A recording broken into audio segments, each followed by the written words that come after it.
Assalamualaikum warahmatullahi wabarakatuh. Alhamdulillah, salatan wassalaman ala Rasulillah wa ala alihi washabihi wa mawala, amma ba'du. Pada kesempatan hari ini kita melanjutkan pembahasan ya. Sebelumnya kita sudah membicarakan terkait dengan kedudukan pemerintah di dalam baik di dalam hukum publik maupun di dalam hukum privat. Maka di dalam pembahasan yang selanjutnya ini kita akan membahas mengenai kewenangan pemerintah. Jadi di dalam hukum administrasi itu tidak jauh kita membicarakan terkait dengan pemerintah itu, karena pemerintah itulah yang kemudian sebagai penggerak di dalam penyelenggaraan administrasi negara. Ya, kita sebelumnya sudah bahas bagaimana kedudukan ya, di dalam hukum publik dan maupun privat, maka yang dapat dipetik dari atau disimpulkan dari pembahasan bahwa pemerintah itu bisa bergerak di dalam mewakili organisasi jabatan, juga bisa mewakili sebagai badan hukum untuk melakukan suatu tindakan perdata seperti sewa menyewa dan sebagainya. Sedangkan ketika pemerintah ini sebagai wakil dari jabatan, ia dapat dibebani tanggung jawab. Ya. Kemudian, tetapi di dalam harta kekayaan pemerintah sebagai wakil jabatan itu tidak mempunyai kekayaan, melainkan badan hukumnya. Badan hukumnya yang kemudian menjadi organisasi kekuasaan. Misalnya, kabupaten itu adalah badan hukum. Sedangkan organ yang menjalankan seperti pemerintahan harian, bupati, wali kota itu dapat bertindak di dalam ranah mewakili badan hukum atau sebagai organisasi jabatannya. Nah itu clear ya. Kita lanjutkan di dalam pembahasan yaitu mengenai kewenangan pemerintah. Nah, kewenangan pemerintah ini ya cukup urgent di dalam pembahasan kan, karena akan dibahas mengenai bagaimana pemerintah itu menjalankan kewenangannya, memperoleh kewenangannya, dan di dalam hal-hal apa saja dia dapat bertindak untuk menjalankan kewenangannya itu sendiri. Maka oleh itu pembahasan yang untuk memulai di dalam kewenangan pemerintahan itu kita tidak bisa melepaskan dari yang disebut sebagai asas legalitas. Kenapa kemudian kita tidak dapat melepaskan pembahasan itu kewenangan itu dengan asas legalitas? Karena pada dasarnya asas legalitas inilah yang kemudian mendasari bagaimana pemerintah itu mendapat kewenangannya. Dimulai di sini bahwa asas legalitas itu prinsip utama di dalam yang dijadikan sebagai dasar di dalam setiap penyelenggaraan pemerintahan, ya. Dan kenegaraan di setiap negara hukum, terutama bagi negara hukum yang dalam sistem kontinental. Jadi di sini asas legalitas itu merupakan prinsip utama di dalam negara hukum kontinental. Kenapa kemudian dikatakan sebagai prinsip utama? Karena di dalam negara hukum kontinental atau Rechtsstaat yang kita paham ya bahwa terdapat dua pembagian negara hukum, ada negara hukum Rechtsstaat dan negara hukum common law. Nah, maka di dalam hal ini, di dalam negara hukum Rechtsstaat yang itu memiliki akar sejarah dari negara-negara Eropa, itu karakteristik yang terdapat di dalam negara hukum itu ada 4 menurut Julius Stahel. Pertama adalah perlindungan terhadap hak asasi ya, atau jaminan terhadap hak asasi manusia. Yang kedua, pemerintahan berdasarkan Undang-Undang Dasar. Ya. Yang ketiga, bahwa di dalam penyelenggaraan pemerintahan itu harus sesuai dengan Undang-Undang Dasar. Kemudian adanya peradilan administrasi di dalam negara Eropa kontinental atau di dalam negara yang menganut sistem Rechtsstaat. Maka di dalam hal ini untuk mengakomodasi prinsip negara hukum yang kedua bahwa pemerintah itu berdasarkan undang-undang, maka hal ini mengilhami adanya asas legalitas itu sebagai prinsip utama di dalam penyelenggaraan negara penyelenggaraan pemerintahan dalam negara hukum Eropa kontinental atau Rechtsstaat. Nah, namun yang menarik pembahasan terkait dengan asas legalitas ini ketika kita menggunakan dimulai dari sejarahnya. Yang menarik kenapa kemudian asas legalitas itu menjadi dasar dalam negara hukum Rechtsstaat yang itu memiliki notabene atau akar sejarah dari negara Eropa, tapi pada dasarnya, pada mulanya asas legalitas itu munculnya di negara Inggris dengan sistem common law system. Ya. Common law system ini tadi pembagian negara hukum kan jadi dua, ada negara hukum Rechtsstaat dan negara hukum Rechtsstaat di mana dia berakal dari Eropa kontinental, dan ada negara hukum the rule of law yang itu kemudian berasal dari negara-negara common law, yaitu Inggris. Tapi menariknya, kenapa menarik? Karena di dalam asas legalitas ini awal mula munculnya konsep asas legalitas ini bermula dari negara Inggris. Dikenal di dalam konsep pemungutan pajak atau penarikan pajak. Di Inggris itu dikenal dengan istilah no taxation without representation. Tidak ada pajak tanpa persetujuan parlemen. Kemudian di Amerika juga berkembang istilah taxation without representation is robbery. Pajak tanpa adanya persetujuan parlemen itu perampokan. Nah, parlemen yang dimaksud di sini adalah perwakilan rakyat. Kalau kita di dalam teori negara kedaulatan rakyat, bahwa kemudian demokrasi perwakilan, kan parlemen itu adalah perwakilan dari rakyat. Artinya tidak ada pajak, tidak ada penarikan pajak tanpa ada persetujuan undang-undang. Ada persetujuan rakyat. Persetujuan rakyat ini diwujudkan melalui suatu aturan yang disebut sebagai undang-undang. Artinya tidak boleh ada pajak tanpa adanya undang-undang. Nah, undang-undangnya kemudian merepresentasikan dari perwakilan rakyat itu, merepresentasikan dari rakyat itu. Nah, ini bermula nih. Nah, jadi sejarah asas legalitas itu bermula dari negara Inggris yang itu pada dasarnya bukan menerapkan negara hukum kontinental, melainkan negara hukum rule of law. Nah, yang menarik di dalam negara hukum rule of law ini tidak ada namanya peradilan administrasi. Nah, tapi kalau negara Eropa kontinental itu ada peradilan administrasi. Ya, jadi hal ini berarti penarikan pajak hanya boleh dilakukan setelah adanya undang-undang yang mengatur pemungutan dan penurunan pajak. Jadi no taxation without representation atau taxation atau perpajakan without representation is robbery. Tanpa ada persetujuan, tanpa ada undang-undang adalah suatu perampokan negara kepada rakyat. Nah, itulah sejarah awalnya adanya suatu asas legalitas. Namun di dalam perkembangannya asas legalitas ini sangat berkembang di dalam kultur negara hukum Eropa kontinental atau dalam negara hukum civil law system yang disebut negara hukum Rechtsstaat. Nah, karena salah satu prinsip Rechtsstaat adalah pemerintahan berdasarkan undang-undang. Nah, lanjut. Secara historis, asas pemerintahan berdasar undang-undang. Nah, tadi asas legalitas itu maksudnya adalah asas pemerintahan berdasarkan undang-undang. Ya. Sejarah historis, asas pemerintahan berdasarkan undang-undang itu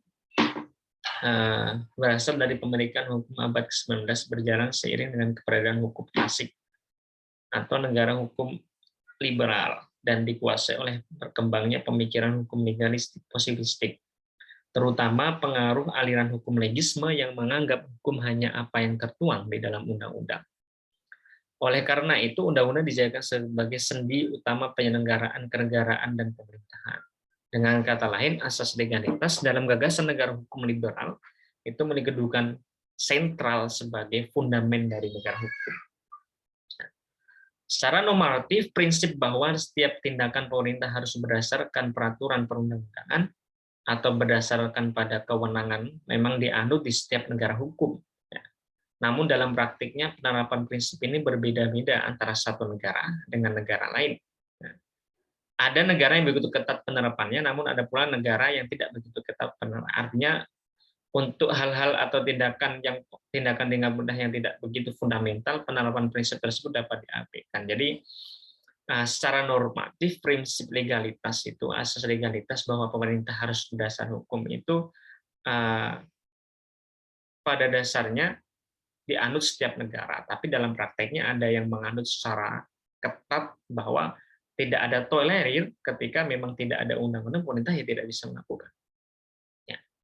Dan dalam sejarahnya tadi bahwa memang muncul di abad ke-19 karena kuatnya pengaruh legisme hukum.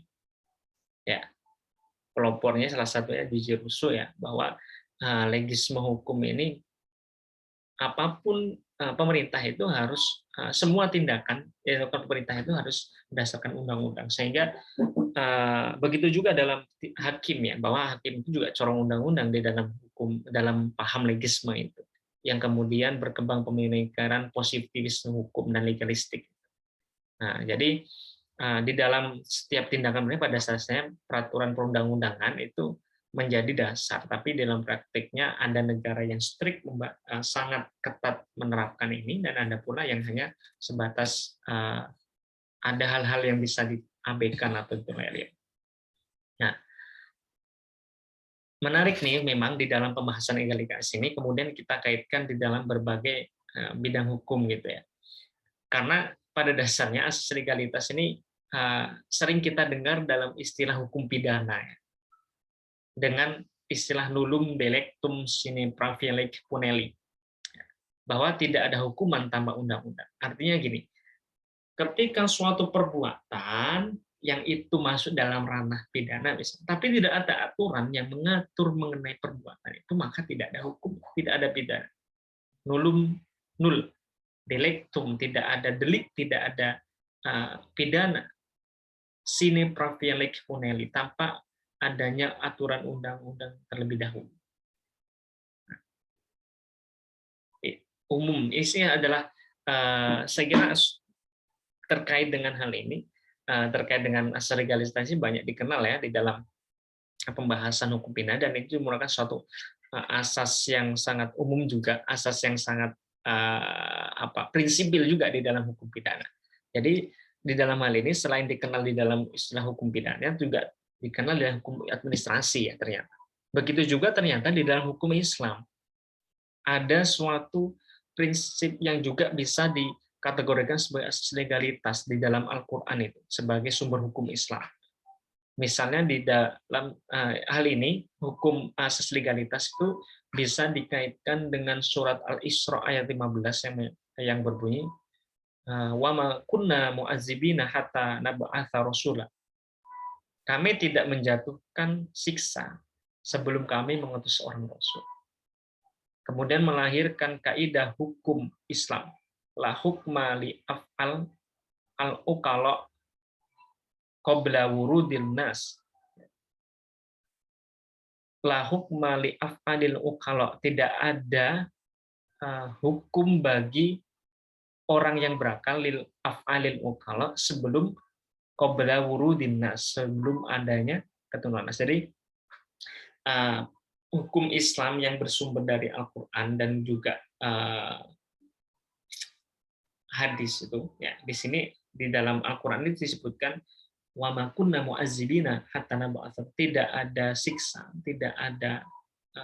tidak boleh menjatuhkan siksa sebelum kami mengutus seorang rasul. Kemudian melahirkan suatu kaidah fikih yang mengatakan bahwa la hukma, tidak ada hukum lil uqala lil af'alil uqala, pada tindakan hukum seorang yang berakal ya, hatta qabla wurudin nas, sebelum turunnya ketentuan nas atau ketentuan hukum yang mengatur terkait dengan. Nah, ini asas legalitas ternyata sangat universal. Di dalam hukum Islam ada, di dalam hukum pidana apalagi. Begitu juga ternyata di dalam hukum administrasi ini juga dijadikan sebagai prinsip primer, karena di dalam administrasi negara itu kita menganut adanya karakteristik di dalam hukum negara hukum Eropa kontinental, yaitu pemerintahan berdasarkan undang-undang. Dalam hukum administrasi memiliki makna dat het bestuur en de wet is under worpen dalam bahasa Belanda, bahwa pemerintah tunduk kepada undang-undang. Yang kemudian asas legalitas ini merupakan prinsip negara hukum yang sering dirumuskan dengan het beginsel van wettigheid van bestuur. Het beginsel van wettigheid van bestuur. Jadi prinsip ini yang kemudian dengan dikenal dengan prinsip keabsahan pemerintahan. Nah, jadi asas legalitas di dalam hukum administrasi negara itu dikenal dengan sebagai prinsip pemerintahan. Het beginsel van wettigheid van bestuur. Bahwa tindakan pemerintah itu tidak absah manakala ia tidak diatur di dalam undang-undang atau tidak berdasarkan undang-undang yang berlaku. Nah, kira-kira begitu. Saya jadi sangat berkaitan erat sekali ya. Nah, ini kemudian nanti akan mengatakan di situ bagaimana kewenangan itu bersumber. Nah, pemaknaan dari asas legalitas ini.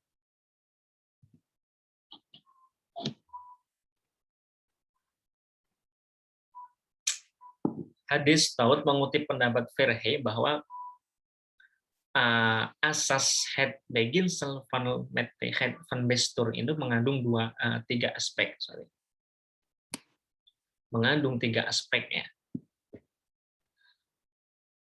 Asas keabsahan pemerintahan yang itu berdasar dari asas legalitas itu mengandung tiga aspek. Pertama, aspek negatif yang menentukan bahwa tindakan pemerintahan tidak boleh bertentangan dengan undang-undang.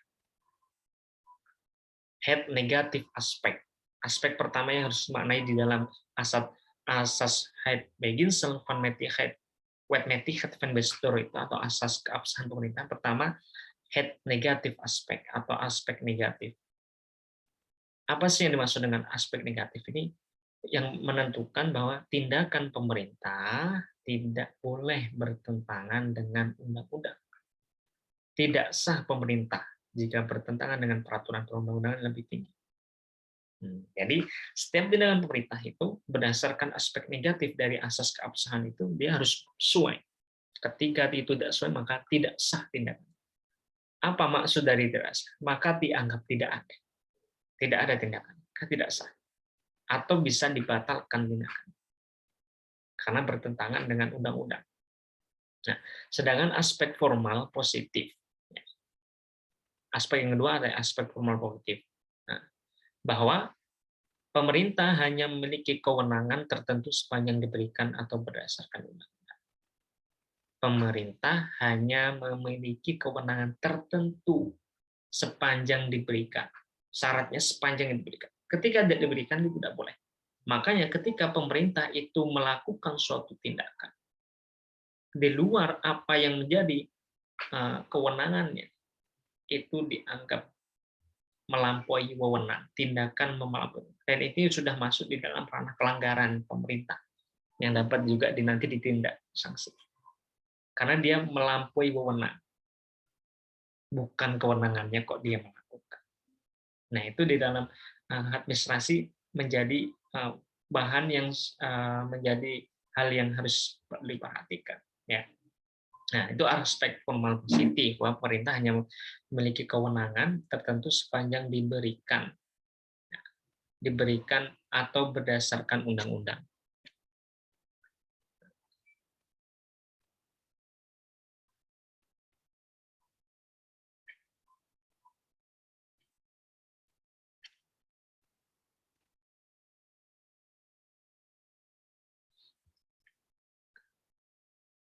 Oke.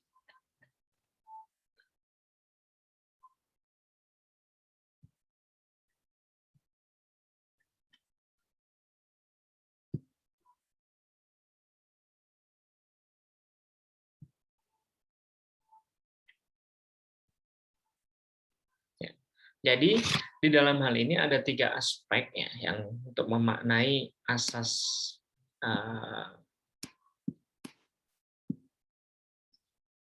keabsahan pemerintahan atau het beginsel van wettigheid. Ya, bahwa asas yang kedua ini mengatakan bahwa pemerintah hanya memiliki kewenangan tertentu sepanjang diberikan atau berdasarkan undang-undang. Sedangkan aspek yang terakhir yaitu aspek material positif menentukan bahwa undang-undang itu memuat aturan umum yang mengikat tindakan pemerintah. Berarti bahwa kewenangan itu harus memiliki dasar perundang-undangan dan juga bahwa kewenangan itu sisinya ditentukan isinya ditentukan norma oleh undang-undang. Jadi undang-undang itu memuat aturan umum yang memikat penindakan pemerintah, aspek material positif. Dengan demikian, bahwa dikatakan di sini kewenangan yang diperoleh pemerintah itu harus memiliki dasar undang-undang. Kewenangan yang dijalankan pemerintah itu harus memiliki dasar undang-undang. Dan juga kewenangan itu isinya ditentukan kewenangan yang diberikan kepada undang itu ditentukan normanya oleh undang-undang.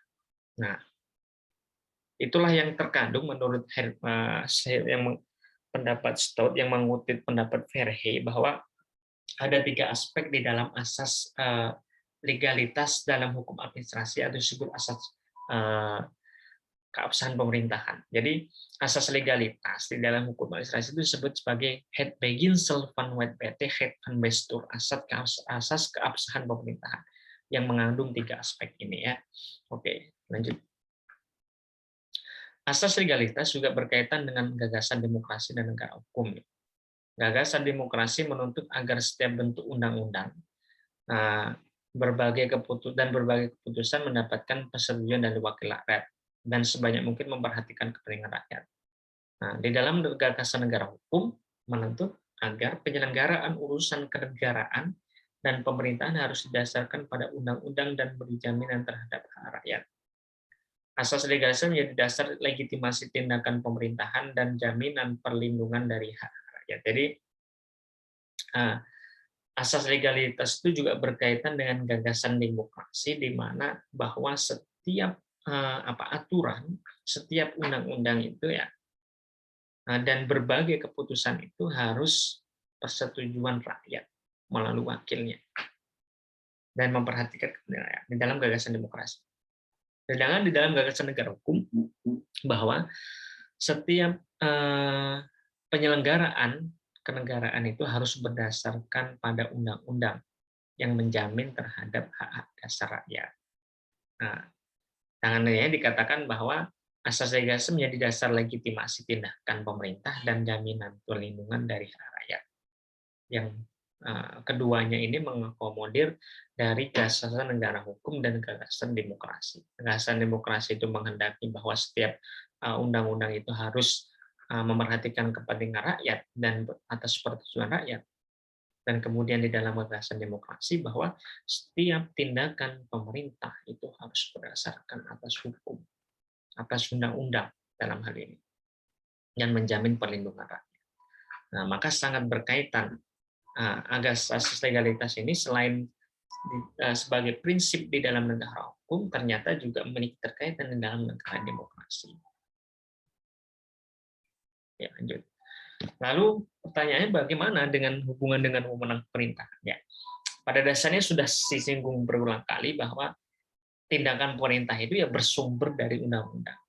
Sehingga dapat dikatakan bahwa penyelenggaraan kenegaraan dan pemerintahan itu harus memiliki legitimasi, yaitu berupa kewenangan yang diberikan oleh undang-undang. Jadi undang-undang ini kemudian menjadi sumber kewenangan pemerintah. Karena penyelenggaraan pemerintah itu harus berdasarkan dari undang-undang.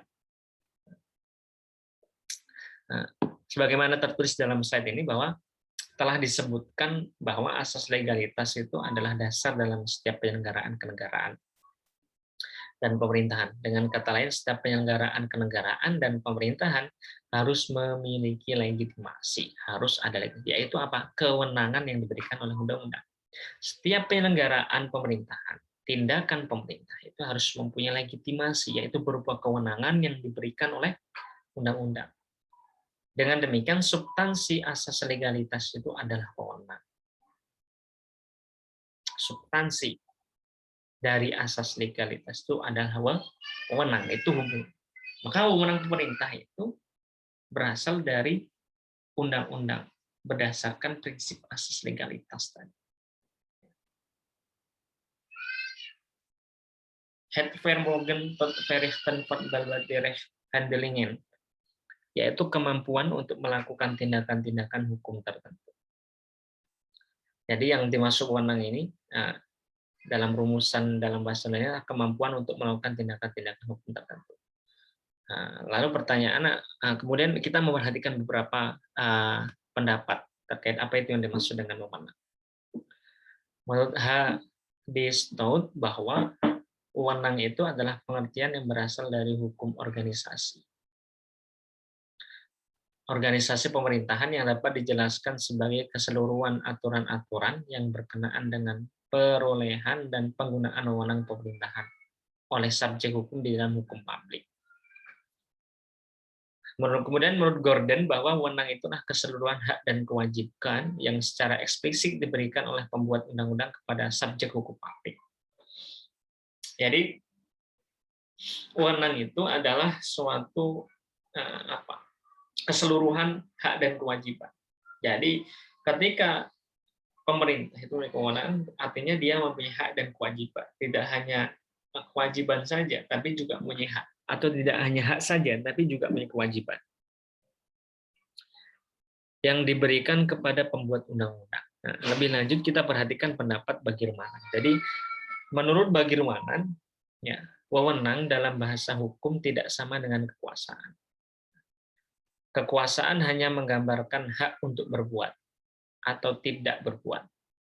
Dalam hukum, wewenang sekaligus berarti hak dan kewajiban. Jadi kalau kekuasaan itu hanya menggambarkan hak untuk berbuat dan hak untuk tidak, tapi dia tidak mempunyai kewajiban. Artinya hanya sepihak saja. Kalau hanya orang itu punya kekuasaan itu tidak terikat pada kewajiban. Dia hanya terikat pada hak. Hak untuk tidak berbuat atau hak untuk berbuat. Sedangkan kewenangan itu selain ia mempunyai hak yang dapat dia lakukan juga atau hak yang dia dapatkan juga mempunyai kewajiban yang harus dilaksanakan. Ketika pemerintah itu diberikan wewenang, maka dia bukan mempunyai kekuasaan. Dengan kewenangan itu berarti dia berkuasa, tapi juga mempunyai kewajiban harus dilaksanakan dan ada hak yang harus didapatkan. Nah, lebih lanjut menurut Bagirmanan dalam kaitan dengan otonomi daerah misalnya, hak itu mengandung pengertian kekuasaan untuk mengatur dan mengelola sendiri. Sedangkan kewajiban secara horizontal berarti kekuasaan untuk menyelenggarakan pemerintahan sebagaimana mestinya. Kemudian secara vertikal berarti kekuasaan untuk menjalankan pemerintahan dalam satu tertib ikatan pemerintahan negara secara keseluruhan. Artinya selain dia mempunyai hak untuk menjalankan pemerintahan, tapi juga dia mempunyai kewajiban untuk menjalankan sesuai tertib pemerintahan negara secara keseluruhan. Jadi pemerintahan daerah itu mempunyai kewenangan bukan kekuasaan. Kalau hanya memiliki kekuasaan dia tidak terikat ya. Tidak punya tertib ikatan terhadap pemerintahan di atasnya. Tapi karena dia diberikan kewenangan, maka dia selain dia menjalankan kekuasaan pemerintahan sebagai haknya untuk menjalankan itu, juga memiliki kewajiban untuk mematuhi ketentuan terhadap pemerintahan secara tertib. Mematuhi pemerintahan di atasnya. Nah, itu kira-kira perbedaan antara kewenangan dan kekuasaan. Ya. Begitu juga dengan kewenangan tadi adalah suatu hak dan kewajiban yang secara eksplisit yang diberikan oleh siapa? Pembuat undang-undang. Nah, karena wewenang ini ternyata wewenang ini bersumber dari undang-undang berdasarkan asas legalitas tadi. Oke, clear ya saya ini terkait dengan wewenang, bahwa wewenang itu terkaitan dengan asas legalitas karena substansi dari asas legalitas itu kemudian yang disebut sebagai wewenang. Lalu pertanyaannya bagaimana cara memperoleh wewenang pemerintah? Nah, bagaimana pemerintah itu memperoleh wewenang? Nah, di sini di dalam kajian, di dalam terminologi atau dalam hazanah hukum administrasi negara itu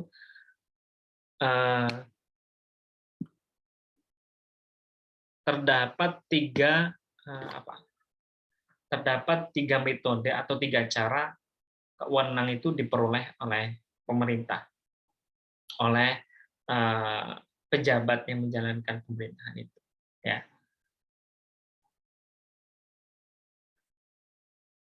Berdasarkan asas legalitas, kita kembali pada pemahaman tadi ya.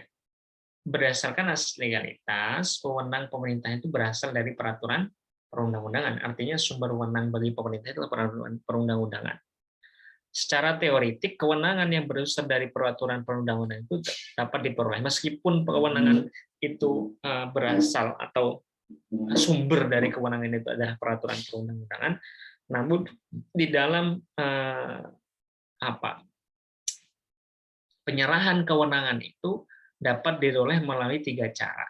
Ada metode cara memperoleh kewenangan itu, atau pemberian wewenang pada pemerintah itu dapat diperoleh dari 3 cara. Cara pertama itu disebut dengan atribusi. Kedua, delegasi, dan ketiga, mandat. Nah, cara-cara memperoleh kewenangannya kemudian itu nanti akan berpengaruh terhadap tanggung jawab dari penerima kewenangan itu. Nah, menarik nih, karena harus paham bagaimana cara-cara memperoleh kewenangan, karena itu akan mempengaruhi penerima kewenangan terhadap tanggung jawabnya. Kalau atribusi itu harus bertanggung jawab sampai mana, kalau delegasi itu harus bertanggung jawab sampai mana, dan kalau mandat, cara pemerolehan mandat harus tanggung jawab sampai mana. Namun sebelum itu kita harus paham dulu terkait dengan apa itu terkait dengan atribusi, kemudian apa yang dimaksud dengan delegasi, dan kemudian apa yang dimaksud dengan mandat. Menurut Willem Konitz-Nembel dan Van Wijk itu mendefinisikan dari ketiganya itu sebagai berikut. Atribusi itu adalah pemberian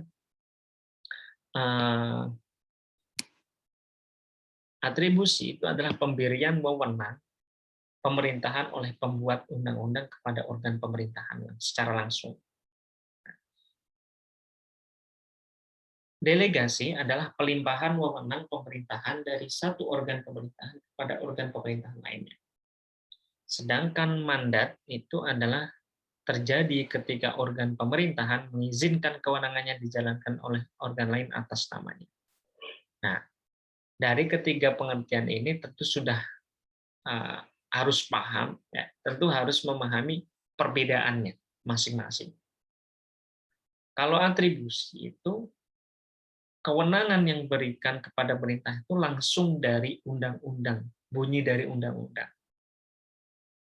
Organ pemerintahan A itu mendapat kewenangan tertentu langsung dari pemerintahan, maka itu disebut sebagai atribusi. Cara memperoleh kewenangan itu atribusi. Dan ini kewenangan yang paling kuat. Ya. Memperoleh kewenangan karena langsung bersumber dari undang-undang.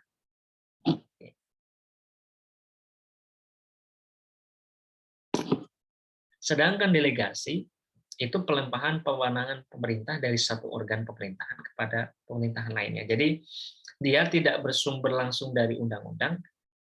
Kewenangan yang beroleh melalui cara delegasi itu suatu organ itu memperoleh kewenangan karena dilimpahkan oleh organ lain yang itu kewenangannya dari kewenangan atribusi. Misalnya organ B itu memperoleh delegasi dari organ A. Organ A ini mendapatkan kewenangannya itu langsung dari atribusi. Nah, itu ketika organ B yang melaksanakan kewenangannya, maka dia memperoleh kewenangannya dari delegasi. Nah, lalu kemudian yang mandat. Nah, kalau mandat itu ketika organ pemerintahan mengizinkan kewenangannya dijalankan oleh organ lain, nah, atas namanya. Jadi kalau mandat itu hampir sama dengan delegasi, namun bedanya itu terkait dengan tanggung jawabnya. Kalau delegasi itu organ A itu memperoleh kewenangan dari melalui delegasi, dia bertanggung jawab penuh atas tindakan yang dilakukan berdasarkan kewenangan dari delegasi. Ya. Kalau mandat, dia tidak hanya menjalankan kewenangan atas nama pemberi. Jadi tanggung jawabnya tidak pada organ yang diberikan mandatnya, melainkan dari organ yang memberi mandat yang bertanggung jawab, yang atas namanya itu tersebut. Nah, itu perbedaan. dari ketiga definisi ini. Oke, clear ya. Ini harus paham betul perbedaan ketiga ini ya. Menurut pendapat Indro Harto, pada atribusi terjadi pemberian wewenang pemerintahan yang baru oleh suatu ketentuan dalam peraturan perundang-undangan. Nah, di sini kemudian diciptakan wewenang baru. Jadi atribusilah yang kemudian bisa dikatakan sebagai wewenang wewenang asli ya. Karena dia suatu organ pemerintahan atau pemerintah itu langsung mendapatkan kewenangannya dari bunyi undang-undang yang sudah diatur dalam undang-undang. Sehingga yang dimaksudnya adalah menciptakan wewenang baru ya. Apa yang dibunyikan dalam undang-undang kemudian disebut sebagai wewenang baru dari organ itu. Pada delegasi terjadi pelimpahan, maka istilahnya kan berbeda. Kalau atribusi itu pemberian wewenang ya, kalau delegasi itu pengertiannya pelimpahan wewenang karena dia tidak langsung dari undang-undang, melainkan dari organ lain. Nah, pada delegasi terjadilah pelimpahan suatu wewenang yang telah ada oleh badan atau jabatan tata usaha negara yang telah memperoleh wewenang pemerintah secara atributif kepada badan atau jabatan tata usaha negara. Jadi suatu delegasi selalu didahului oleh adanya suatu atribusi wewenang. Jadi adanya delegasi itu pasti harus diawali dengan adanya atribusi. Artinya organ yang ingin mendelegasikan kewenangannya kepada organ lain tersebut sudah mendapatkan atribusi kewenangan dari undang-undang. Nah, istilahnya demikian. Nah, orang pemberi delegasi itu disebut sebagai delegan. Sedangkan yang menerima delegasi itu disebut delegatoris. Nah, dalam istilah sebutan bahasa dalam hukum administrasi. Kemudian pada mandat itu tidak dibicarakan penyerahan wewenang. Nah, jadi pada mandat itu ya membedakan menurut Indro Harto ya untuk membedakan dengan delegatoris maupun atributif. Kalau delegatoris delegasi itu masih istilahnya pelimpahan wewenang. Tapi pada mandat ya itu bukan penyerahan wewenang, tidak pula pelimpahan wewenang karena memang tidak terjadi peralihan kewenangan. Dalam hal mandat tidak terjadi perubahan wewenang apapun. Yang ada hanyalah hubungan internal sebagai contoh menteri dengan pegawai. Menteri mempunyai wewenang dan melimpahkan kepada pegawai untuk mengambil keputusan tertentu atas nama menteri. Sementara secara yuridis wewenang dan tanggung jawab tetap berada pada organ kementerian. Ya, jadi kalau mandat itu bukan pelimpahan wewenang karena wewenang tetap berada pada organ yang ingin memberikan mandat, yang menerima mandat itu hanya menjalankan atas nama pemberi mandat. Misalnya menteri memberikan mandat kepada anak buahnya untuk mengambil keputusan, tetapi atas nama menteri, sehingga tanggung jawab mandat itu bukan pada penerima mandat, melainkan pemberi. Karena hanya atas nama. Itu yang dimaksud dengan tidak memberikan pelimpahan wewenang maupun penyerahan wewenang. Nah, itu perbedaan yang sangat menarik. Nah, jadi dalam secara ini secara historis pun dulu pernah terjadi ketika supremasi MPR sebelum perubahan undang-undang. Presiden itu hanya disebut sebagai mandataris MPR karena dia berjalan atas nama MPR. Pemberi mandat itu adalah MPR, sedangkan presiden itu mandataris penerima. Nah, pemberi itu disebut sebagai mandan, sedangkan penerima itu disebut sebagai mandataris. Ya, nah di situ perbedaannya. Dan dalam konteks ini, menurut Indro Harto itu tidak terjadi pelimpahan, hanya hubungan internal. Ya. Lebih lanjut, menurut Philippus M. Hadjon, ya, dalam pelimpahan wewenang pemerintahan melalui delegasi terdapat syarat-syarat sebagai berikut. Nah, terdapat syarat terhadap pelimpahan wewenang berdasarkan delegasi. Delegasi harus definitif dan pemberi delegasi tidak dapat lagi menggunakan sendiri wewenang yang telah dilimpahkan. Delegasi harus berdasarkan ketentuan peraturan perundang-undangan, artinya delegasi hanya dimungkinkan kalau ada ketentuan untuk itu dalam peraturan perundang-undangan. Maksudnya di sini bahwa orang yang diberikan wewenang melalui undang-undang itu diatur pula bahwa orang ini bisa melimpahkan, mendelegasikan wewenangnya. Nah, maksud dari poin kedua ini, ya. Pemberi delegasi ini disebut delegans, ya. Nah, delegasi tidak, yang nomor tiga, delegasi tidak kepada bawahan, artinya dalam hubungan hierarki kepegawaian tidak diperkenankan adanya delegasi. Ini syaratnya. Delegasi tidak boleh kepada bawahan kalau delegasi. Nah, karena tidak karena artinya dalam hubungan hierarki kepegawaian tidak boleh adanya delegasi. Misalnya menteri kepada pegawai atau atasan kepada bawahan itu bukan delegasi. Delegasi harus setara. Karena tanggung jawab ini ketika delegasi itu beralih kepada delegatoris, bukan kepada delegans lagi, pemberi delegasi. Kewajiban memberikan keterangan penjelasan, artinya delegans itu berhak untuk meminta penjelasan tentang pelaksanaan wewenang tersebut. Jadi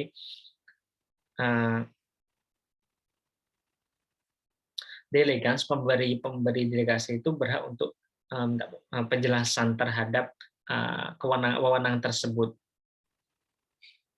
Oleh siapa? Oleh organ yang itu, ya, mempunyai kewenangan langsung dari undang-undang, atau minta penjelasan lebih lanjut mengenai kewenangan yang harus didelegasikan, boleh didelegasikan. Nah, itu bersyarat yang harus dipenuhi. Jadi tidak semua kewenangan itu bisa didelegasikan, dan kepada siapa delegasikan itu bisa diberikan, tidak kepada bawahan, melainkan harus jajar. Dan delegan melalui delegasi, maka tanggung jawab itu beralih kepada orang yang menerima delegasi. Nah, itu syarat-syarat di dalam delegatoris menurut Philippus M. Hajon.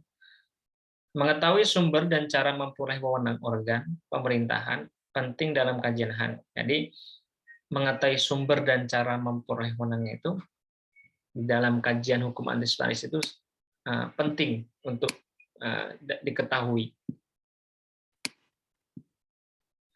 Karena berkenaan dengan pertanggungjawaban dalam penggunaan wewenang tersebut. Jadi ini nanti akan berkenaan dengan tanggung jawab seperti yang sudah saya sebutkan sebelumnya.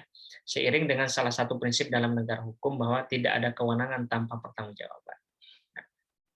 Gen bevoegd zonder verantwoordelijkheid. There is no authority without responsibility. Tidak ada kewenangan tanpa adanya. Dan ini adalah prinsip yang urgent di dalam hal ini. Maka penting untuk diketahui dari mana dia memperoleh kewenangan. Apakah dari atribusi, atau delegasi, atau mandat. Kalau kemudian memperoleh kewenangan dari mandat, tentu dia tidak bisa ditindak untuk bertanggung jawab. Karena yang bertanggung jawab adalah pemberi mandat. Tapi kalau delegasi tentu dia bisa. Karena beralih kewenangan tersebut.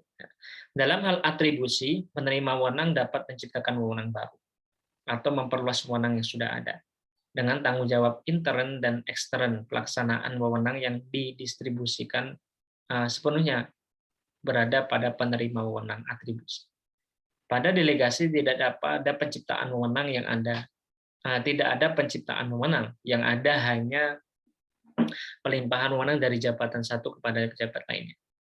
Tanggung jawab yuridis tidak lagi berada pada pemberi delegasi atau delegans, tetapi beralih pada penerima delegasi atau delegataris. Sementara pada mandat, penerima mandat atau mandataris, penerima mandat tadi ya, mandataris hanya bertindak untuk dan atas nama pemberi mandat atau mandan.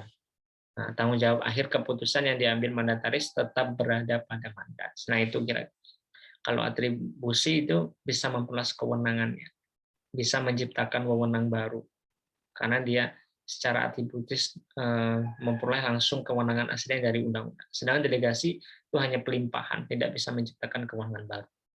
Nah, dan lebih pada tingkat mandans atau mandat itu dia tidak bisa bertanggung jawab. Jadi cara memperoleh kewenangan dari atributif, delegatif itu juga menentukan dari pertanggungjawabannya. Ya. Maka penting untuk ketika ada suatu kasus tertentu harus diketahui dulu dari mana yang memperoleh kewenangan.